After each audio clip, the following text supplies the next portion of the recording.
Hi, everyone. Welcome back to Chitheads. My guest today is Leslie Kaminoff. Leslie Kaminoff is a yoga educator inspired by the tradition of TKV Desikachar. He is an internationally recognized specialist with 36 years' experience in the fields of yoga and breath anatomy. He leads anatomy and yoga methodology workshops for many of the leading yoga associations, schools, and training programs in the world. Leslie's book, Yoga Anatomy, co-authored with Amy Matthews, has been printed 12 times and has sold over 300,000 copies. Leslie's the founder of the Breathing Project, a nonprofit educational corporation dedicated to the teaching of individualized, breath-centered yoga practice and education. The Breathing Project currently teaches classes and advanced training programs out of its studio in New York City. From October to June, Leslie can be found teaching his highly respected year-long courses in yoga anatomy at the Breathing Project in New York City. His courses are also available online to a worldwide audience at yogaanatomy.net. So hello, Leslie. Thank you so much for joining us. It's a pleasure to be here. Thanks for inviting me. Just a couple of quick factual things on the intro. Yes. 37 years teaching. Oh, amazing. Far more than 12 printings of the book, as we're in the second edition now, and over 500,000 copies in print by this time.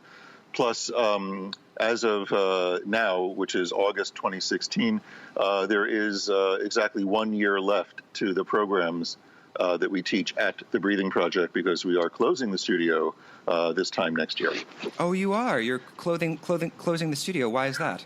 A lot of reasons. Part of it is paying Manhattan rent. Yes. The ever-escalating Manhattan rent, but also that Amy Matthews and I really have been doing a lot more traveling and teaching in recent years, and we want to do more of that and do it differently, meaning that, not having to run back to New York for Wednesdays, in my case, and Thursdays, in her case, to teach our courses there. So, it kind of breaks up our travel schedule in a way that keeps us from doing longer programs or longer tours or things like that. Plus, for me, I want to have more time to write. I'm starting to work on another book.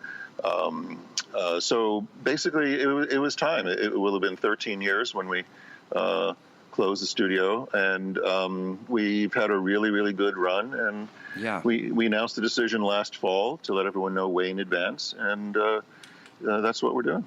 Wow. Well, everyone in New York will be sad to see you go, because the Breathing Project really is an institution in the city.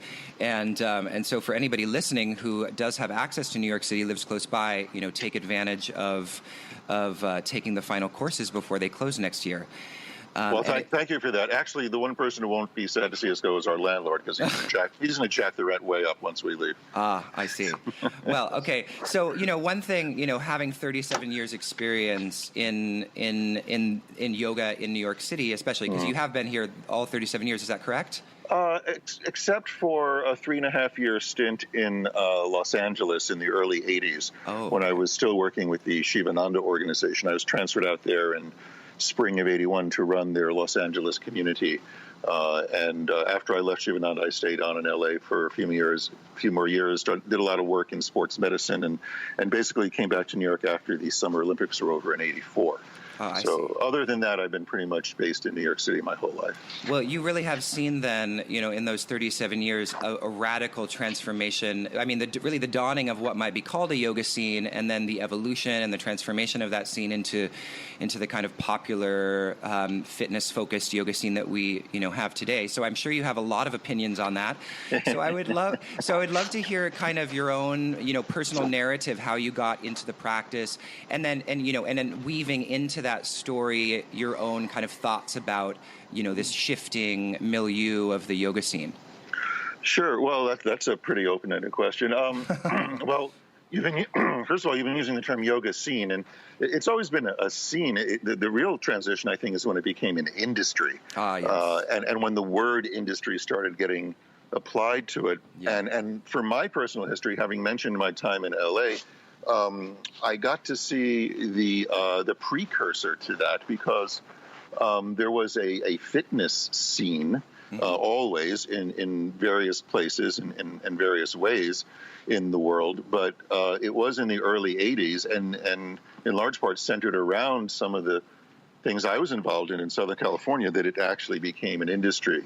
You had the the running movement that was coming to a peak. Group fitness took off like an absolute rocket because of Jane Fonda. Right. You had the invention of Nautilus, which made it safe for people to use weights in a weight room. Prior to that, all you had were pulleys and free weights, which are not that safe for beginners.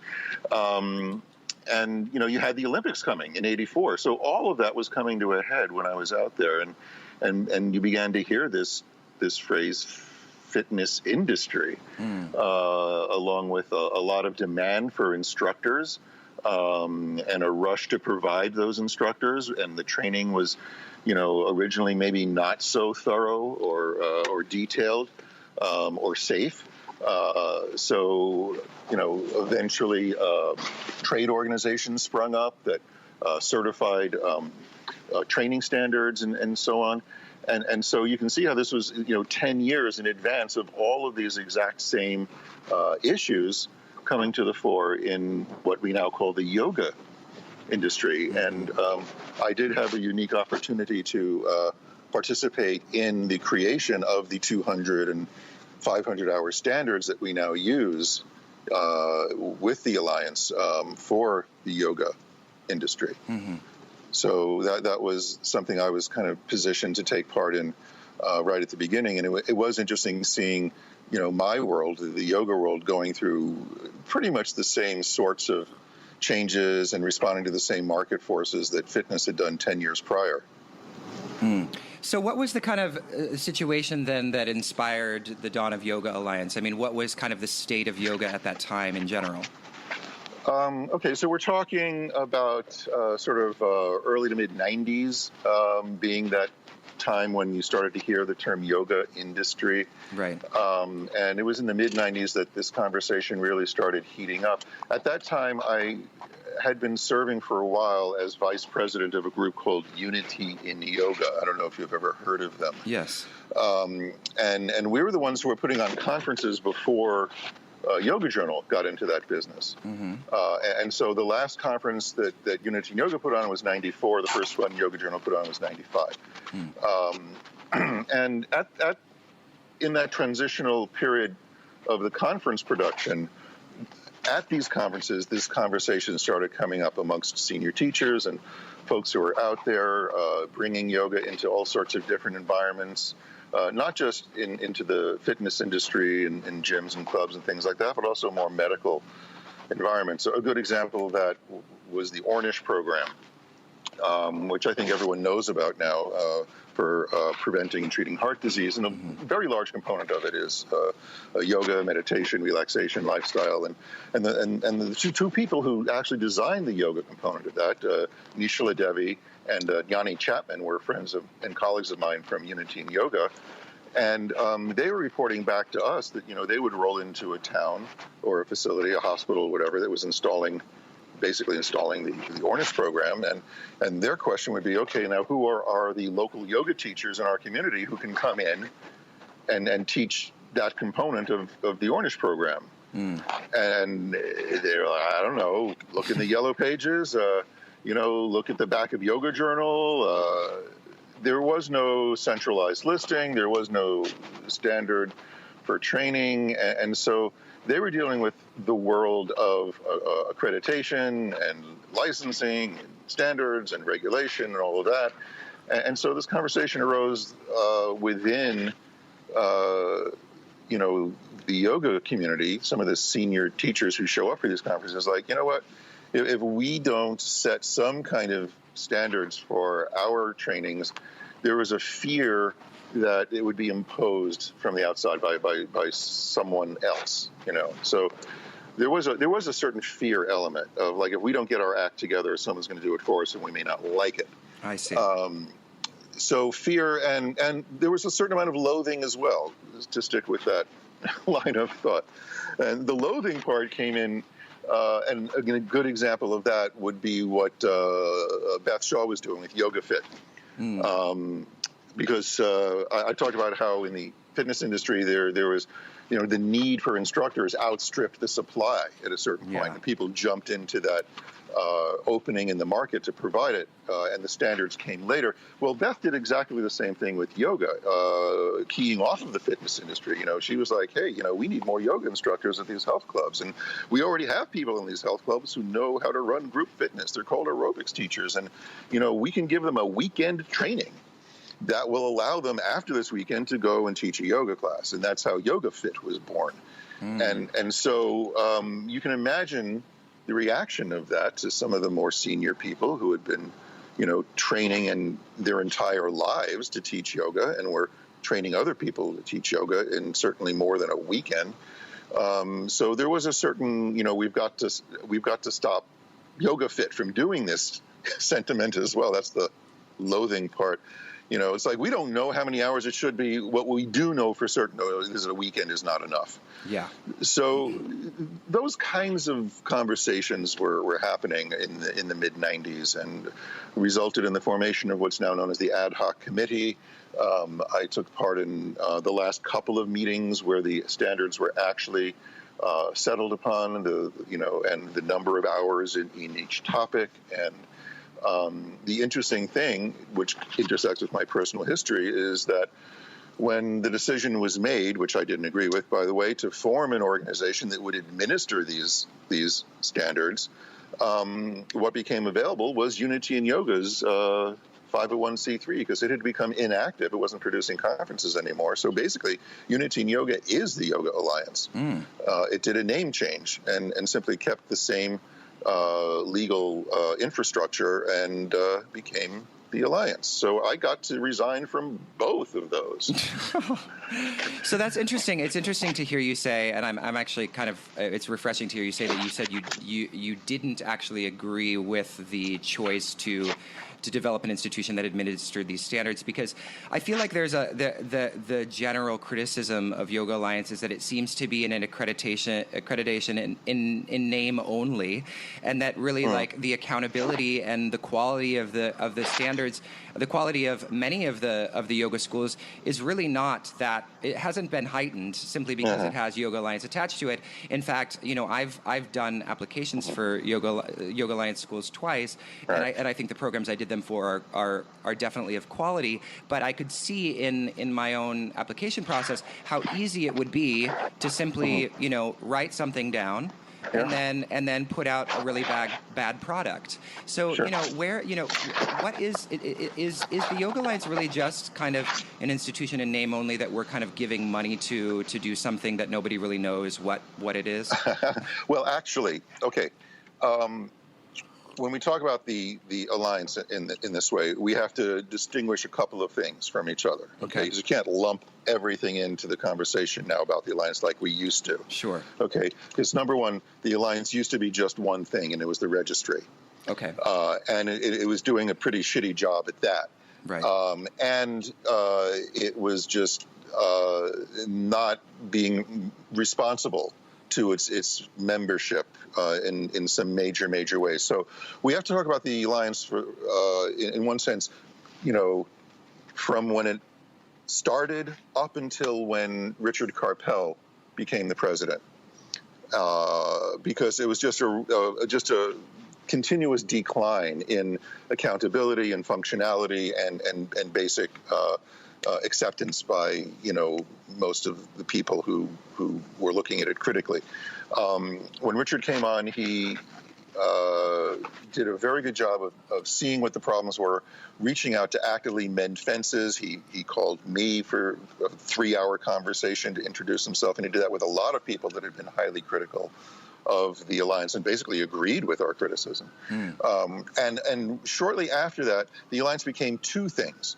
Okay, it was the 501c3, which is the registry, but then they created a C5, which can actually lobby and do advocacy work. Okay. When you're a C3, that particular nonprofit structure prevents you from really doing any meaningful lobbying as a trade association. I see.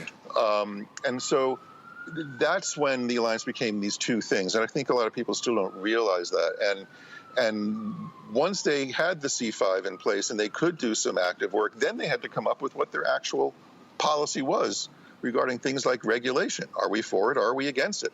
And in my view, they made the right choice to decide that they were against it. And they've ever since been doing a very good job going, state by state by state, playing this game of legislative whack-a-mole.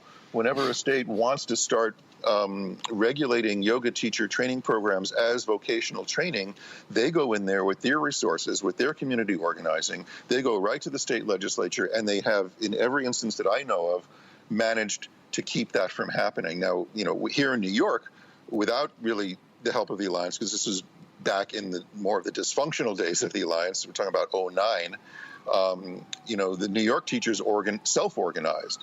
Under the guidance of Allison West at Yoga Union, and managed to go to the legislature and get it quashed. The same thing happened shortly thereafter in Virginia, where there was a legal battle brewing.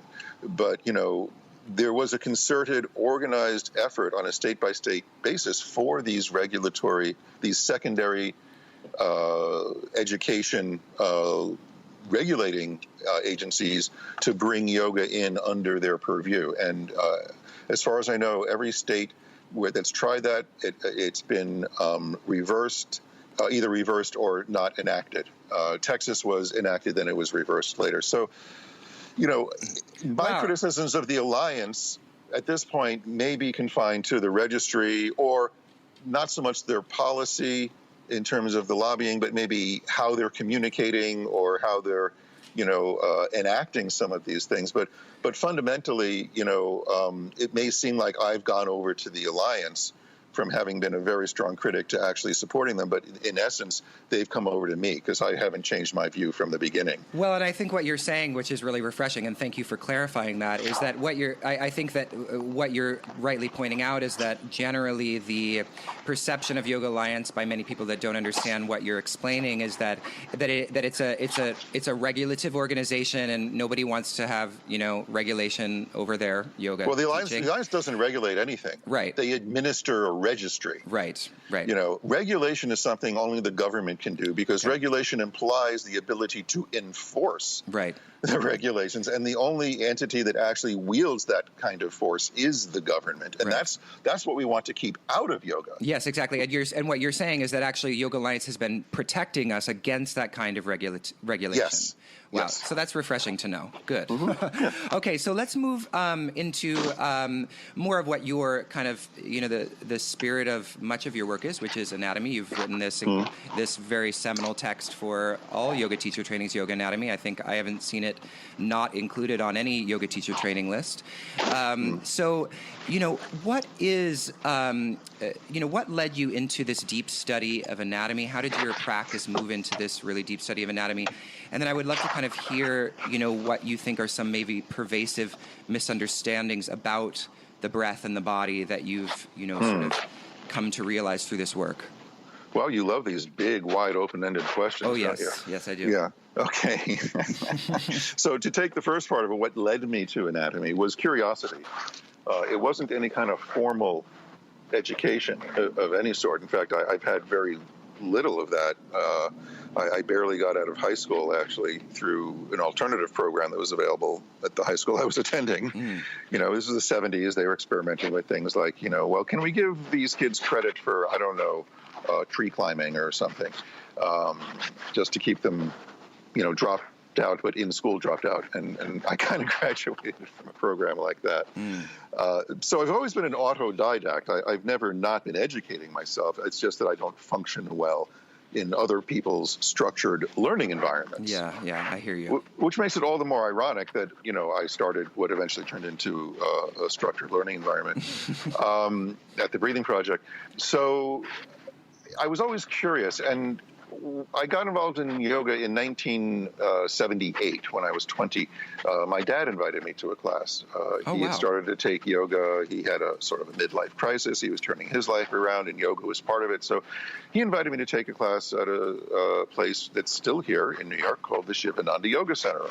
It's down on 24th Street, and had my first class there. And after my first Shavasana, and the first time I ever actually intentionally, consciously, effectively relaxed my body, I was hooked. And so I took a beginner's course and signed up that next summer, which would have been 1979, which is why it's 37 years, because it's 2016. Right. I signed up for my teacher's training course in the summer of 79, and very quickly began teaching at the Shivananda Center, and within some of the teacher training programs that they were doing. I also became somewhat a useful person to them because I had a background in theater, stage production type of things. You know, I stage managed a festival that summer of '79 that they were doing up there, and got similar jobs at other locations. You know, it's a worldwide organization. You know, I eventually ended up going to India in January of '81 to help with a teacher training program at their ashram in Kerala in South India, and that's where I became a Swami. I took my vows there of sannyas. Actually, it was shortly after that I got shipped up to Los Angeles. They don't like to keep swamis in their hometown, you know, too many attachments. Right. So when I was in LA, I was teaching a lot of classes every day at the center there, and seeing a lot of students and a lot of bodies, and seeing a lot of differences, and began wondering, you know, why can certain people do some poses easily and not some other poses, and you know, and how can we help them? You know, is this something structural? Is it something in their nervous system? Is it the way they're breathing? Is it the way they're thinking? You know, so I'm filtering all of these observations through my training and understanding as a yoga teacher. I'm thinking not just in terms of, you know, muscles and bones and ligaments and tendons, but also in terms of the koshas. You know, is it on an energetic level? Is it on an emotional level? You know, so where are the obstructions? What is preventing people from doing these postures so easily? So right away, I was sort of in that framework of trying to understand where the obstructions were in people's systems that kept them from doing these 12 basic postures. And the thing that was easy for me at that point in terms of class structure was that in Shivananda, it's pretty much always the same. You're seeing all these different bodies doing pretty much the same sequence of poses every class you teach. So it was a very fertile ground for making those kinds of observations, you know. And that turned into this thing that I say to this day about asana, you know, that yoga isn't really about doing the asanas. It's about undoing what's in the way of the asanas. Right. But you have to discover at what level the undoing needs to occur. So that's what led me into being curious about anatomy in terms of the bones and the muscles and where things attach. And, you know, I remember having all these aha moments when I started picking up anatomy books. It's like, oh, that's why I'm seeing this thing over and over again in class, because this thing is attached here and not there, and it crosses this thing, and that joint's involved. And, you know, so there was all of these sort of light bulbs going off just from reading anatomy books, because I had already gotten that backlog of observational information just from teaching all these hundreds of students in these classes. So that's where I was when I left Shivananda and started working at a place called the International Sports Medicine Institute in West LA. This would have been 1982, the fall of '82. And I began seeing some world-class bodies, as well as some people in, you know, a lot worse shape who were coming in with back pain and all of that. But what I got to see for all of them was their x-rays, because the doctor I worked for had this protocol where everyone who walked in the door as a patient got these full spine front and side x-rays. And so I got to see a lot of spines. And I got to be very scared about teaching yoga. You know that feeling? Did you get that feeling in your gut when you read Broad's article, you know, how yoga can wreck your body, and how we were killing 400 people a year with shoulder stand and plow? Remember that whole? Yes, I do. And I did I get that feeling as in I was terrified that I was wrecking people's bodies? Yeah. I guess my initial reaction to it was that it was an extremist article, and I always shy away from extreme statements like that. So actually, that's a really good segue. I would love to hear what you think about that article. Yeah. But you know that feeling, like, could it be true that? Oh yeah. Because you see, the thing about, I tell this all the time to the teachers that I teach to when I'm doing my workshops, is like, we have a vastly overinflated sense of our own safety and efficacy, for the simple reason that the critical feedback that we so desperately need to be safer and more effective walks out the door and never comes back. You know, people have a lot easier time delivering praise than criticism in general, and in particular to people in authority at the front of a room. Yes. And we need to know that as teachers. We need to know that we are not getting really important information that will make us safer in what we do. And so that's a really important consideration. So, yes, on some level we must know that when you know, because the doubt does arise when you read something like what Broad wrote. And I agree with you that it was sensationalist, and I'm saying that specifically because I know that he loathes that term. I've seen him react violently to it. Wow. But yeah, he and I don't get along. Anyway, but you know, there is that doubt. Like, could it be true? Yeah. Because could someone have walked out of my class and like dropped dead the next day or that night? You know, you wouldn't know. You just simply wouldn't know. So it plays on that. It plays on fear to a certain extent, but it plays to a valid concern from another perspective. You know? Well, I think you know, because your students do come to you with a profound amount of trust, and I think actually a lot of students have a kind of unrealistic expectation that their yoga teachers know more than many of them do. And then from a teaching perspective, you know, no matter how much knowledge I accumulate or acquire about the human body and more wisdom I understand about how all of the different aspects of our anatomy and our physiology work together, I think I'll never reach a place where I feel like I know everything. And so there always will be that doubt. Yeah. No, you won't, and neither will anyone else, because no one ever could. You see, I think that's the point. You know, and listen, I don't want to blow my business model here, but let me let you in on something. You know, you don't need to know a whole lot of anatomy to be a really good, safe, effective yoga teacher. Right. You know, I mean, we always have this thing in our head, like, I need to know more anatomy, and, you know, to be safer and all of that. But that's really not true, you know, because we're not, after all, being trained to be doctors or physical therapists or biomecanicists or anything like that, you know. So what do you need, then, to be a really effective yoga teacher?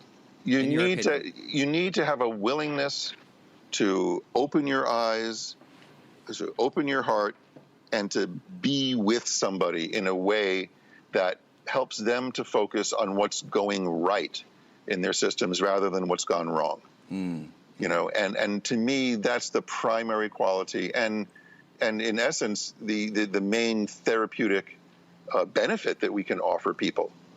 You know, when they come to us for help of some kind, because they may have seen all these specialists who know a shitload more anatomy than I'll ever know, you know, in their fields for whatever it is that's gone wrong with their bodies. But whose job is it to help them focus on what's still going right? And on balance, if the person is still breathing, if they can still move, if they are still conscious, there is a lot more going right than has ever or could go wrong in their system. You know, and that's prana, and that's what we work with, and that's what we help to put people in touch with. And you don't have to be an anatomical expert or a yogic genius to ask someone to raise their arms over their head as they inhale and lower them down as they exhale. To give them something really simple and perhaps for them unprecedented to do that brings their body, mind, and breath together. And that, to me, is the beginning of yoga. And if you can, you know, if you can breathe, if you can move, and if you can focus, you can do yoga. That's amazing. So actually, what you just said, it was a really great segue into something I wanted to talk about, because you mentioned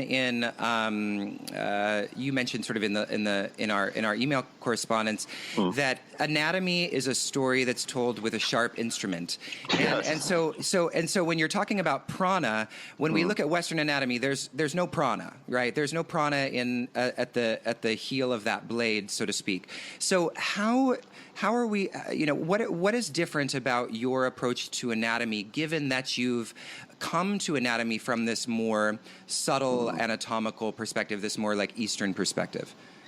Okay. Well, that's actually a good specific question. First of all, the tale told with a sharp instrument is a simple rendering of the word anatomy itself. Anatomy means to cut up or to cut into, you know. It comes from the Greek, and a tome is a sharp instrument. And so it means to go into the system. in an incisive way, which you can do with your consciousness, which you can do with your mind. And so that's more of the sort of Eastern subtle. When people talk about subtle anatomy, that's the instrument they're talking about. Yeah. And that is what enlivens the system. The more you go into the system using your consciousness as the penetrating instrument, the more alive it gets. And as you rightly said at the outset of the question, was the more you go in with a sharp instrument like a scalpel, the less prana you'll find. Yeah. Now surgeons do that all the time on live bodies, and that's an enormous benefit that we can do that. But they study how to do that usually on dead bodies first. Right. And I've done that as well. I've done a number of cadaver dissections with my friend Gil Headley, studying what he calls integral anatomy. So even the way you use the sharp instrument on a dead body will give different stories. You can go down through the layers holding the blade basically perpendicular to the tissue to penetrate down to the thing you want to see, tossing everything away that's above it, or you can hold the blade parallel to the surface and look at the layers, which is more what Gil does, and Tom Myers, for example, as well, with the anatomy trains, myofascial meridians. So even using a scalpel can give a more or less lively story, depending on whether you're looking for the interconnectedness of all of the layers within and between themselves, or you're looking for parts and pieces. Right. Which a surgeon has to do. To remove something, you have to turn it into a part first, because there are no parts in the body. There's only parts after you put a sharp instrument between one tissue and another. But the story of Western anatomy, I actually talked about this a little bit in an interview I had with Zach Dasik, that generally... Oh, Zach, yeah. Zach's the one who introduced me to Tom in the first place. Oh, yeah, Tom's and we brought great. him to the Breathing Project, and that's when he started teaching in New York. Oh, amazing. Yeah, I've watched a couple of his online workshops. He's incredible. Yeah.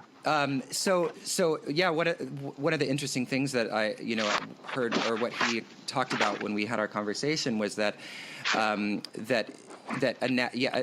story of Western anatomy has been a story of this kind of piecemeal approach to the body, whereas the work that you're doing and Tom's doing and Zach's doing is really a more integrated approach that, in a certain sense, has to kind of transcend that story, right? I mean, it has to move beyond it to really discover things like fascia and other modes of really understanding how these things work together in a holistic way. Sure. Well, the first thing we have to do is to acknowledge that it's a story. Right.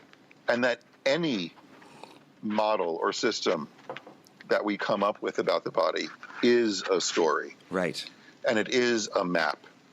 And the question is this particular map useful for the journey you want to take?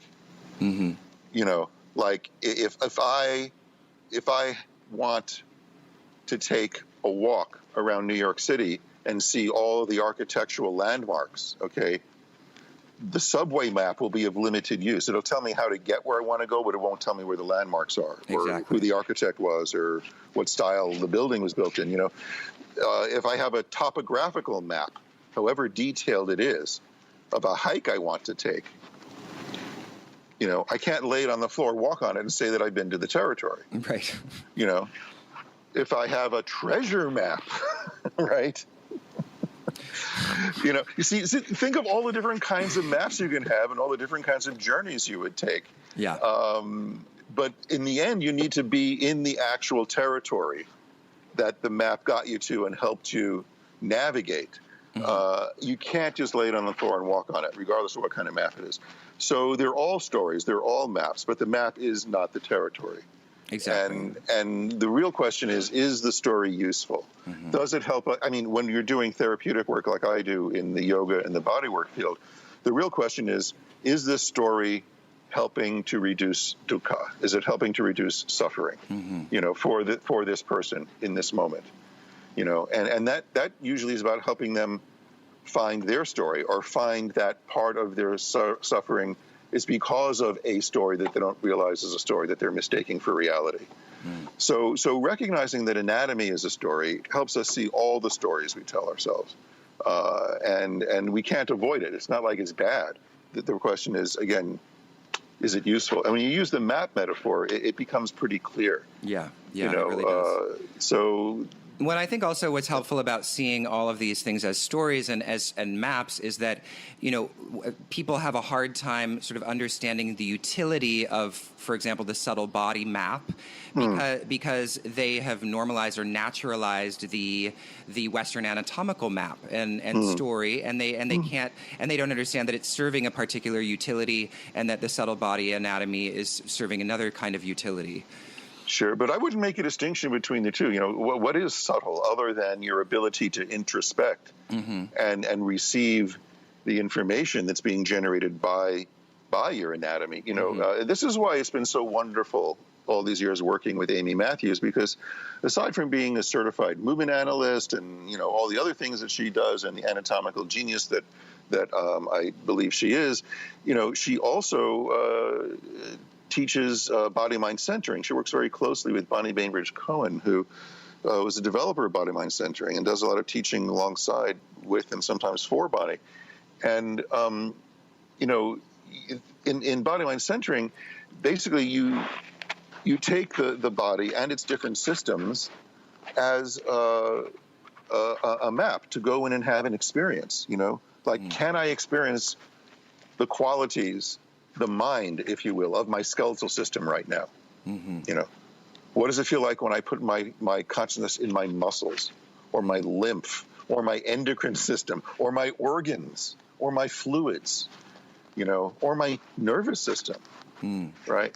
And so you don't really need a map of chakras and nadis or anything to have a starting point for having a very, very deep and profound experience of yourself, of an embodied experience of yourself. Because you can take that journey that I just mentioned in any of those systems, picking up a regular anatomy book. You don't need to look at a chakra. But do you think that the chakras and the nadis were, in your view, serving the same kind of an experience in the sense of going inward in order to sort of feel out these particular regions of the anatomy, or do you think it was serving? Do you see it as serving another purpose? I think initially they became reports back from the field. Right.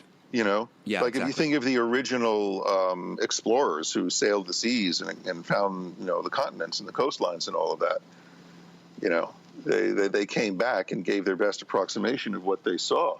And I think the chakras and the nadis are basically like that. At a certain point, however, because of the beauty of these maps, they start either supplanting or in some cases generating the experience for people. Right. The tail starts wagging the proverbial dog in that sense, and we become so enamored of the promise of the experiences that these original explorers had that we actually superimpose their maps on our experience and start generating them ourselves out of our own imagination, our own vikalpa, if you will. And so we're at the Breathing Project, and Amy and I, we don't agree on everything, but there's certain things we do agree on, and that is that, it's far more powerful to engage a student in an inquiry than to administer a cue or a correction or give them an idea of what they should be feeling in a pose, Right. And by the way, that's where some of my recent comments have been misconstrued. I said something on Facebook that got blown way out of proportion, and I didn't bother to explain it because I didn't feel like it. That, people were talking about how it's very big now to do trauma-sensitive training, and to see, I'm giving you your segue right there. Yeah, there you go. Because, you look at the numbers and the percentages and the odds of having someone in your group class that has experienced trauma in their life, and it's pretty high. Yeah. So how can we adjust our teaching style or our language to be trauma sensitive to these folks? And the reason I said something like, I hope I never have to take a trauma sensitive training, was for the simple fact that good teaching pedagogy is, by definition, trauma sensitive. Right. I've looked into the material of people that specialize in trauma-sensitive yoga training and seen all of the teaching points that they make about what to say, what not to say, how to touch, when not to touch, how to have the room and all of this. And it's like, we've been doing this at the Breathing Project for ages. simply because we've been in this deep inquiry about what is the best, most effective pedagogy to use, the method of teaching that enables people to have their own experience on their own terms and not be spoon-fed something by a teacher. You know, how do you engage students in their own inquiry? You don't tell them what they should be feeling. You invite them to do this. And if it doesn't work, you can do that. You can have your eyes open. You can have your eyes closed. You ask permission to touch. All of these things, that's just good teaching. Right.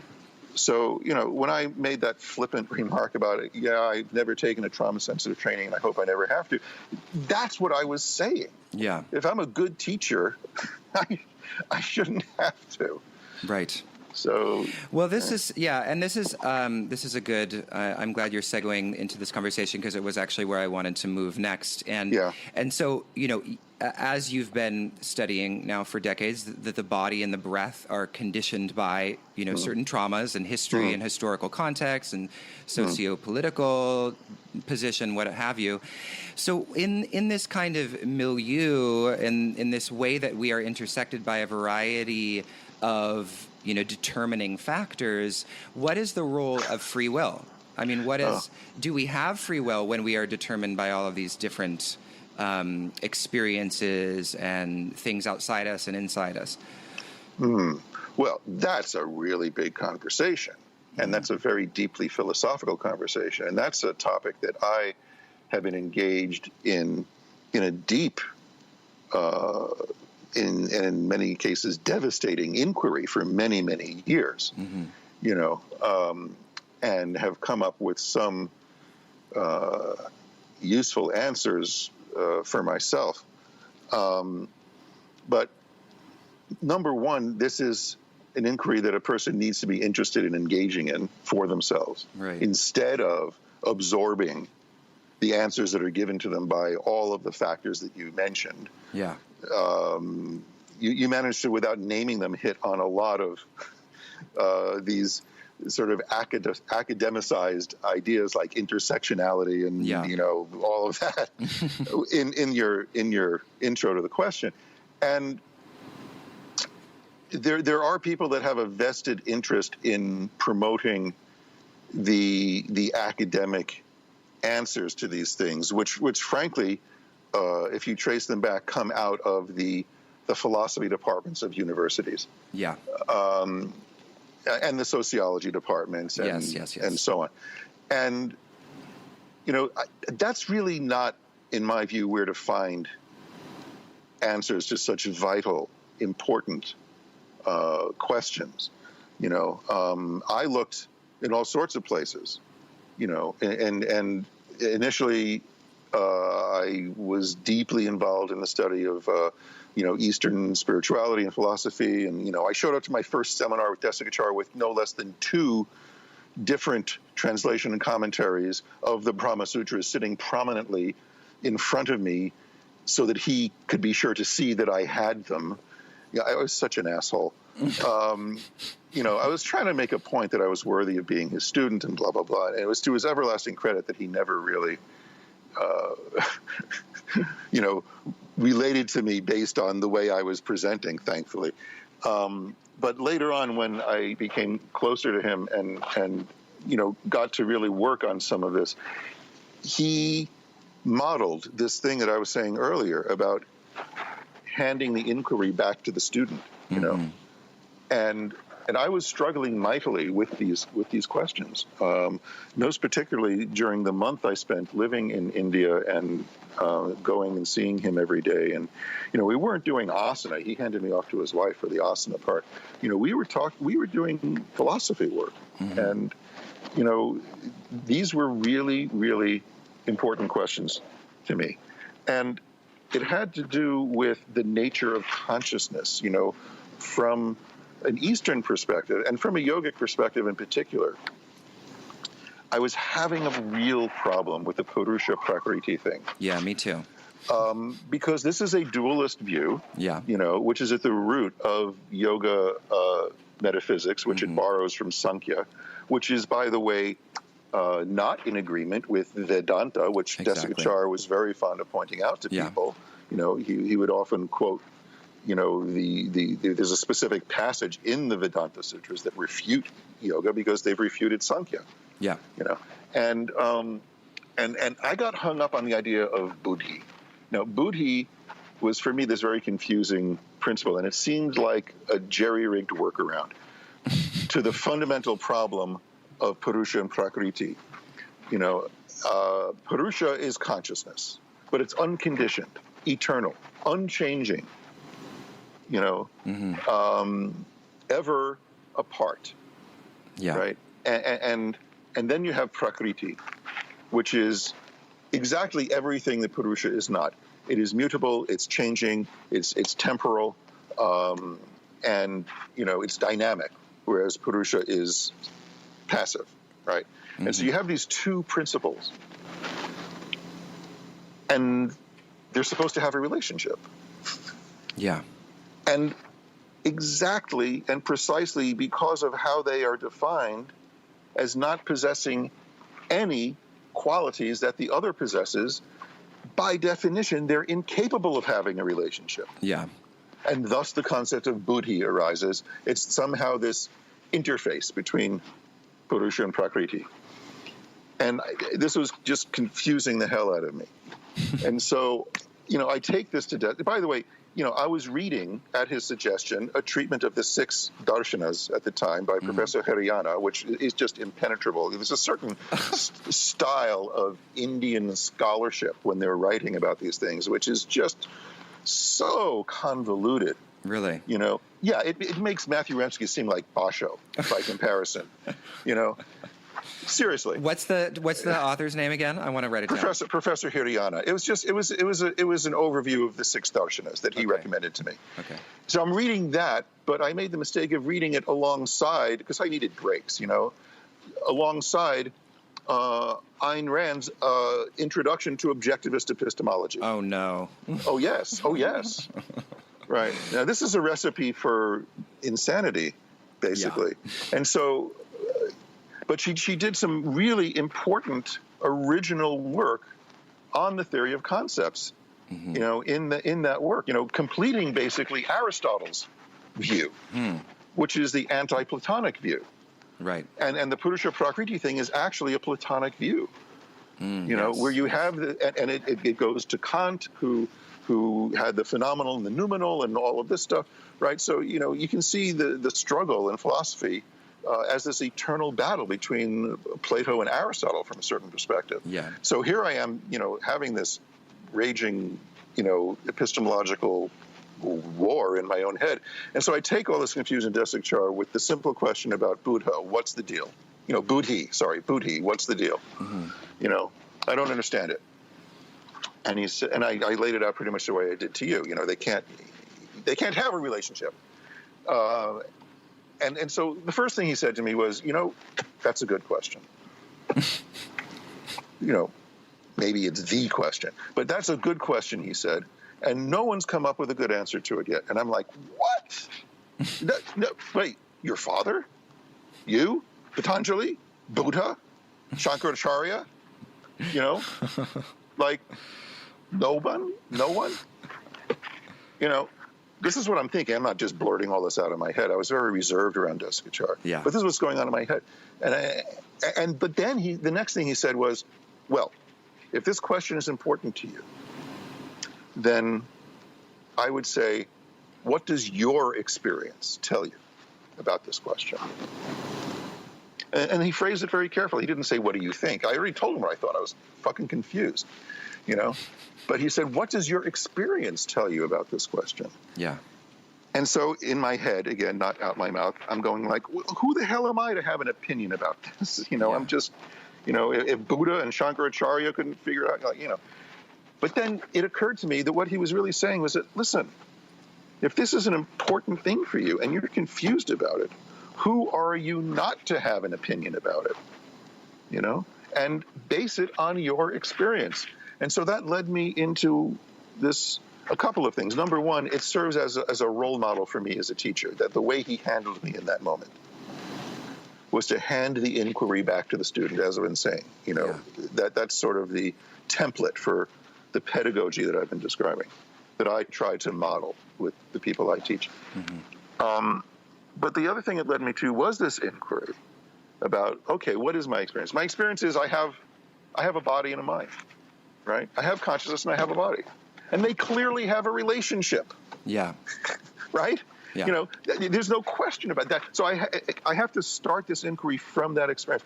And so if that's the starting point, then this consciousness that I know that I have, what is its nature? What is its nature? And is it a prior existent to everything else? Or is it an attribute of something that exists? Right. Because there's this whole primacy of consciousness view that the ultimate existent is a consciousness of some kind, Brahman or God or whatever you want to call it, and from that evolves the material universe. But the other view is that existence exists, it's here, it's eternal, it's always been here, okay? And certain existence within it, certain entities that exist, possess an attribute that we recognize as consciousness. Like an emergent property rather than being the original property. Yes, and if it is a property, what is its nature? Right? And so then, and by the way, there's another quote from Ayn Rand that's very useful in this conversation, which I love. It's like, a body without a soul is a corpse. Yeah. A soul without a body is a ghost. A human being is not a relationship between a ghost and a corpse. And that's, by the way, the Vedantins dig on the dualistic nature of Sankhya and yoga. The image of the blind man who can walk carrying on his shoulders the sighted man who is lame. That's the refutation of that dualistic view of the human that evolves out of Sankhya and yoga, right? So it's sort of a restatement of that characterization. So then, upon deeper inquiry, what I've come to realize about my consciousness, because that's the only one I really have access to. Yeah. And that was a big realization all in itself. It's like, whoa, wait a minute. Am I spending a lot of my energy really worrying way too much about what's going on in other people's heads? Right. Which so many people are plagued by, that worry. Yeah. Well, they're, because it's a lack of taking responsibility for what's going on in the one head you have access to, which is your own. So, I spend a lot of time in this head of mine and examining how my consciousness works. And at its root, what I've come up with is this. And this is essentially in agreement with what I was reading in the epistemology, is that we have this consciousness and its nature is volitional, in the sense that the fundamental choice that we have is whether to focus it on some aspect of reality or not. You see, because you have to compare it to a theoretical different kind of consciousness. For example, God. God is omniscient, all right? That's the way God is described: omniscient, omnipotent, omnipresent. If a God lacks any of those qualities, it's not God, right? So an omniscient God has a different kind of consciousness, can be aware of everything there is to be aware of all at once, doesn't need to focus. Yeah. Right? We are not God. We don't do that. We have to focus. And whether I focus on this or focus on that is a choice. Whether I focus or unfocus my mind is a choice. And this is where it gets tricky. The choice to unfocus your mind is a choice. You see, so what we don't have a choice about is needing to make that choice, because that's the nature of our consciousness. The nature of the human consciousness we possess, it being volitional, forces us to make the choice, even if that choice is to unfocus. And what happens to an unfocused consciousness? It drifts. It drifts from this to that, and it just absorbs uncritically anything it's presented with, and somehow, through the workings of our subconscious, assemble some set of values, beliefs, a view of the world, which we need. You cannot function, you cannot survive in any kind of human or even semi-human way unless you've done that. The question is, do your beliefs, do your concepts, do your values in any way correspond to reality?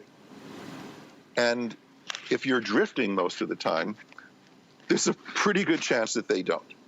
But if you make that, and you've made that choice to drift, you've made that choice to unfocus. If you make the choice to focus, then you can keep asking yourself, are my actions having the results that I wanted? Are my choices ending up the way I wanted them to?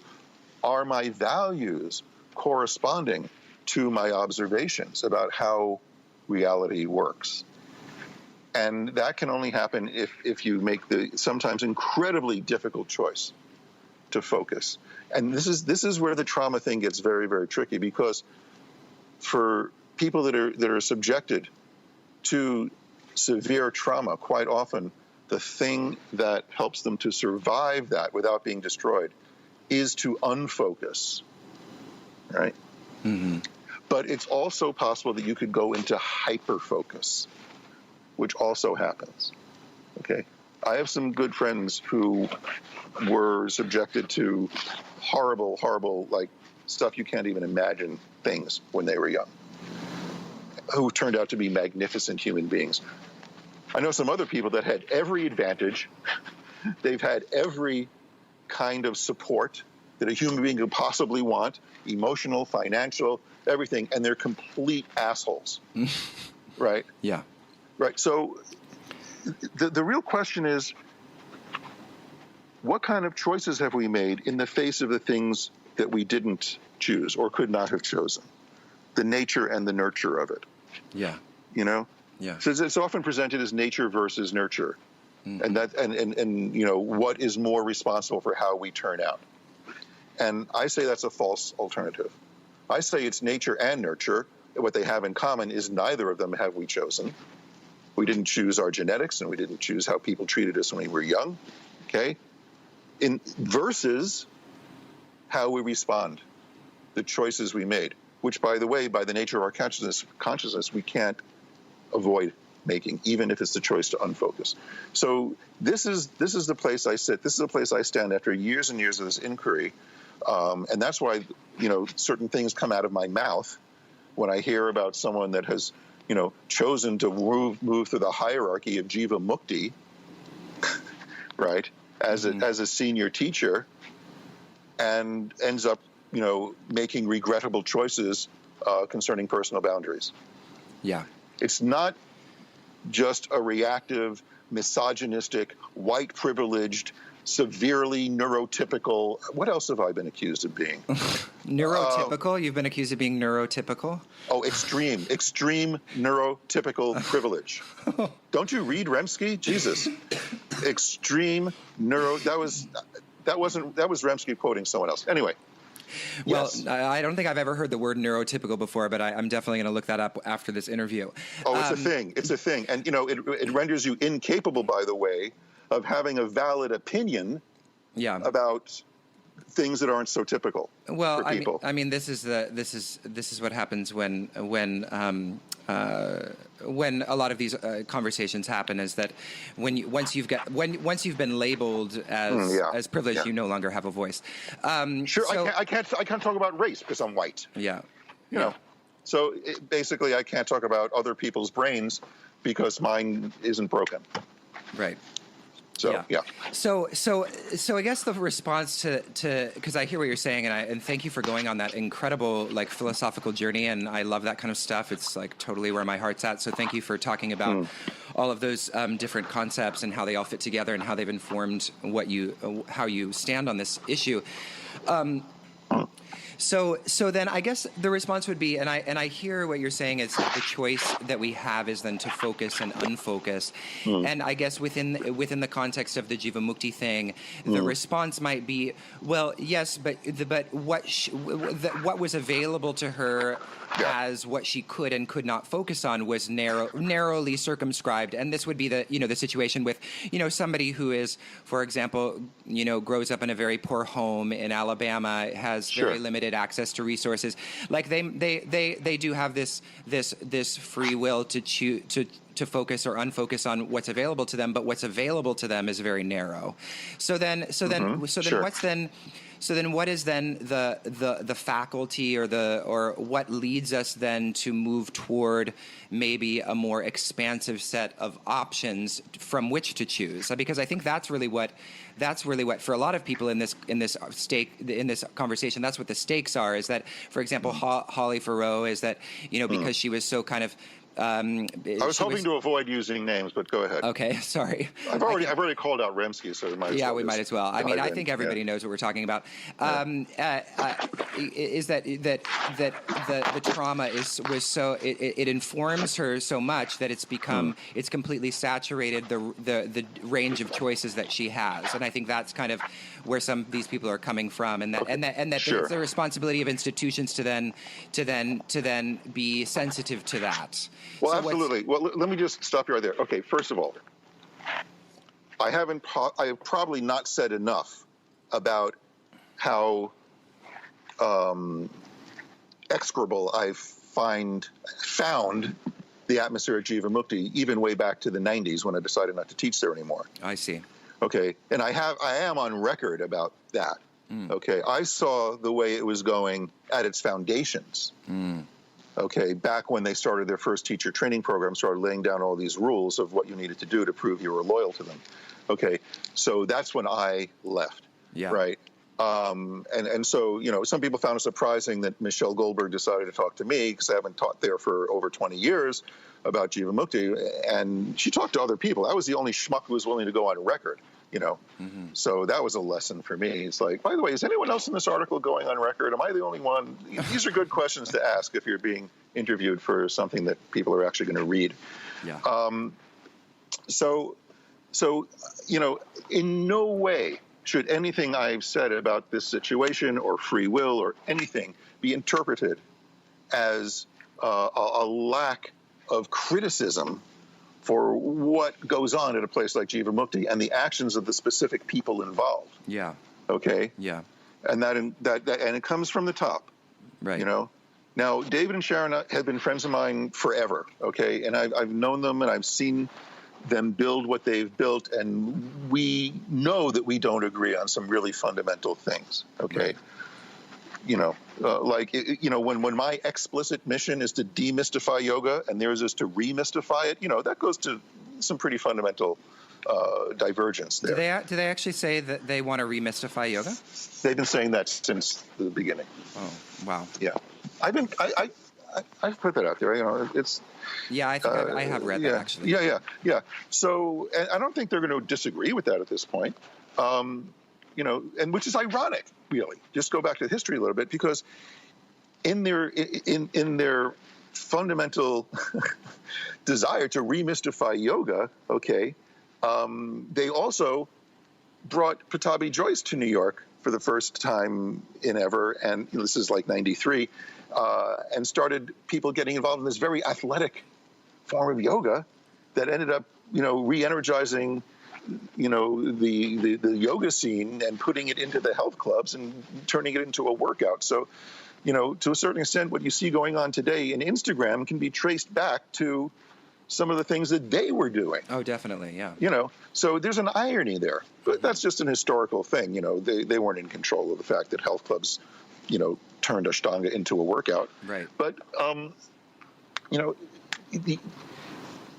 the situation at a place like Jivamukti, I am anti-guru, I am anti-organization, I am anti any of these power structures, right? That end up, by definition, being insensitive and abusive, because the people within them have a vested interest in continuing the structure. It's that simple, for whatever reason, you know. And, you know, look, we can go into possibly the traumatized history of Sharon and David and Ruth and everyone else there, Right. who you know, was on the other side of the equation and you know, doing what they were doing and then covering it up and all of that, you know. So this desire to point fingers and assign responsibility, you know, I can understand it. And we, you know, we should have guidelines. We should have ethical guidelines, you know. The question is, who has the right to enforce them? Right. Yeah. And that's a tricky issue. Yeah. We need to also understand, and I'm on record with this too, of what ethical guidelines do energetically to a teacher and students in the highly energized and in many cases sensualized and in some cases sexualized environment of a yoga class. Okay, there is a very it's sexy to transgress the rules. Yeah. It happens in all kinds of professions all the time. You hear about it. Professions that are licensed and have, you know, accountability to, you know, ethical boards and committees and things like that, far more regulated and structured than the yoga world. You know, why would a shrink, knowing what they know, having the training they have and the supervision that they're required to have, sleep with a patient? Yeah, yeah. It happens all the time. There is something that needs to be understood when you're laying down a rule or an ethical guideline. Part of the education about that isn't just don't do this. It's like, this is what happens to human psychology when you say don't do this. Yeah. Be aware of that. Yeah. You know, boundaries in nature are permeable, okay? Like in a cell membrane. You know, they're there to keep certain things out, to keep certain things in, but they have to let things out and in, or else the cell dies. It's the same with any kind of living entity or system. You know, you can't just say, no, no, no, no, no, don't do this, don't do that, don't do that. It's wrong, without having the other conversation. So are you drawing attention to the fact that by creating systems of no or putting systems of no in place, you actually cultivate the desire to infringe on those rules? Is that kind of what you're drawing attention to? Absolutely. Yeah. Absolutely. You know, but that's psychology. There's nothing wrong with that. Yeah. That's how people work. But to on the one hand be an advocate for the psychological health of the students and not take into account the psychological state of the teachers being subjected to these guidelines is irresponsible. Yeah. You know, yeah. Plus, and here's another thing, you know, that, you know, there's the people who are in favor of standing up for the traumatized population and this and that, and I am too. I'm in favor of having teaching environments where anyone, regardless of the history, can come in and be safe and be educated and not be abused, you know. Yeah. Okay. However, considering that there's a strong feminist element to this advocacy, okay, here's something that I've kind of noticed, and it's subtle, and I don't know if anyone else has picked up on this, but quite often it's cast in the male-female dynamic. Yeah. And that brings in all of the sort of paternalistic kinds of things that have happened all through history and the power imbalances that exist everywhere, not just in the yoga room, right? Yeah. And so you're saying that that women have this burden of being powerless to deal with from the get-go, and men have this situation of having power. But aren't you asking, with these ethical guidelines, for the man to be more powerful in their ability to overcome their conditioning than the women? And isn't that an anti-feminist view?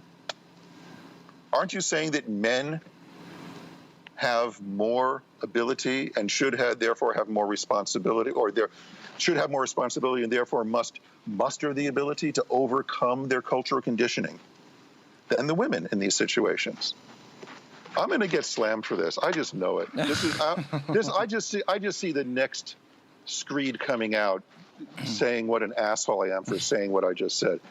But it's a question. I don't have the answer to it, but it's occurred to me that there's a subtle buying into the powerlessness of women in this call for the men to protect them. Now, but then the counter argument, which I can give, is that okay, it's not a male-female thing. This is a teacher-student thing, right? Because the thing about the case with Ruth that confused it is that the abusing party was a woman. Yeah.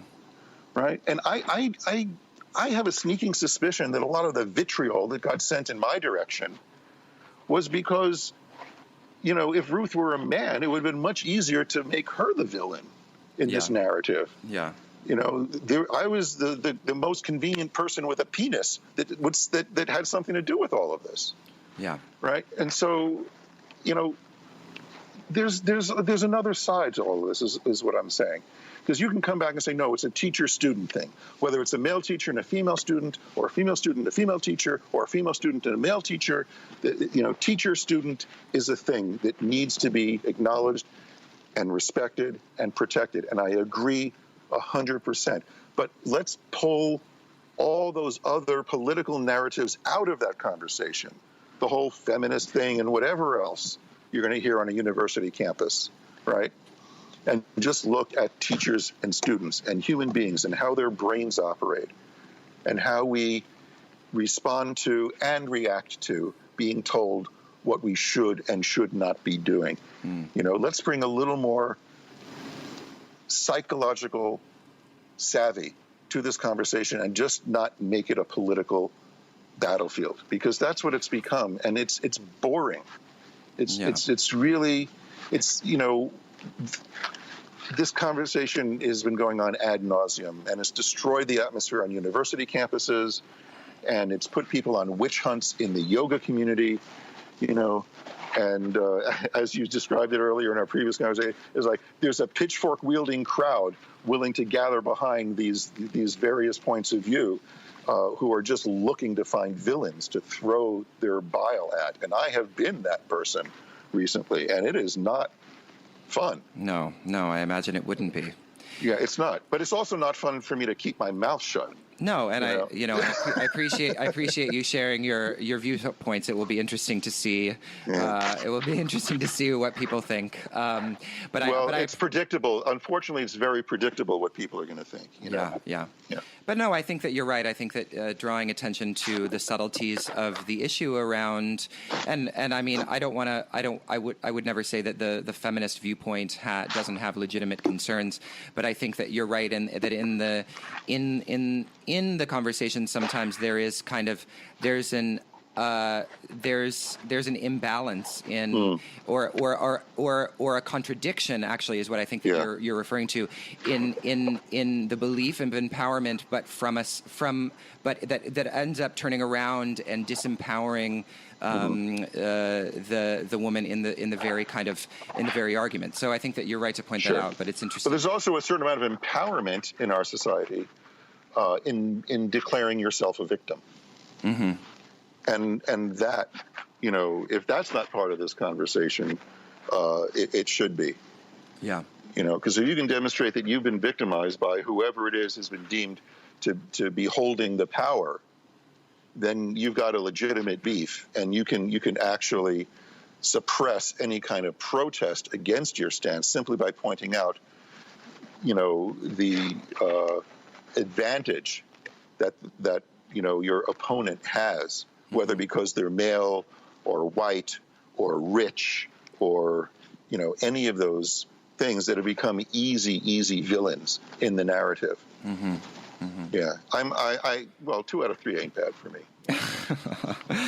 All right. Well, this has been such a great conversation, Leslie. I feel like we've covered a lot of territory, and it's going to be really interesting for people to give it a listen, and maybe we'll get a conversation going on a wide variety of topics. Hopefully, not just the ones that cause a little bit of blood to boil. A little bit of blood to boil. I had a workshop canceled in Portland because of it. I know. I saw that. I thought that what a shame that was. I'm sure that was kind of a little disheartening for you. Well, you know what? I got another gig in Portland. I'm going back later this month. Oh, great. Wonderful. Yeah. You're going in a different studio, though, yeah? A very different studio, absolutely. And also the body stuff. I don't want to forget. We've just worked out the details for this program that's coming up in April. It's called Beyond Anatomy, a somatic symposium, and it's going to be a wonderful event that we're putting on at the Breathing Project here in New York. It's going to feature myself, Amy Matthews, Peter Blackaby, who's coming over from England, who wrote this amazing book called Intelligent Yoga. And Brooke Thomas is going to be the sort of presenter, narrator, and discussant amongst all of us. Wow. So when is this going to be again? It's going to be the first weekend of April next year. Oh, excellent. Okay. And people can just go to the Breathing Project website to get info as soon as we get it up there. Okay, perfect. I'll put that in the show notes as well so people can check that out. Awesome. And then are there any other things coming up you'd like to share with the audience, or any the websites? I know we mentioned yogaanatomy.net, thebreathingproject.org. And then is there any other place people can find what's going on with you? Sure. My personal website is yogaanatomy.org.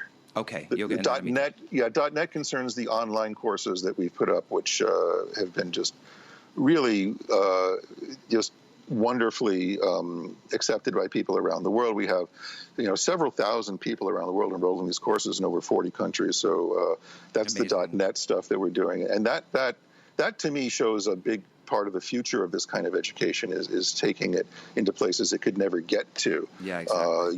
Using the internet and the digital world. So we're having fun creating things that can be delivered that way. And in many ways, it's a richer experience than even being live in the room with someone, because just try putting the pause button on me when I'm live in the room. It doesn't work. Right. So, yeah.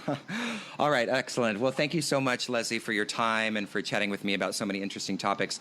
And I'll look forward to talking to you soon. It's been a pleasure. It's been really nice being able to dive deep into some of the philosophy. I really don't get to do that as often as I'd like. Yeah, it's a really fun stuff. All right. Okay. I'll talk to you soon, Leslie. Take care now. Bye. Well, that was our interview with Leslie Kaminoff. I hope you enjoyed it. If you want to hear more about Leslie and his teachings, go to yogaanatomy.net, and you can also check out the Breathing Project, which is in its final year, at breathingproject.org.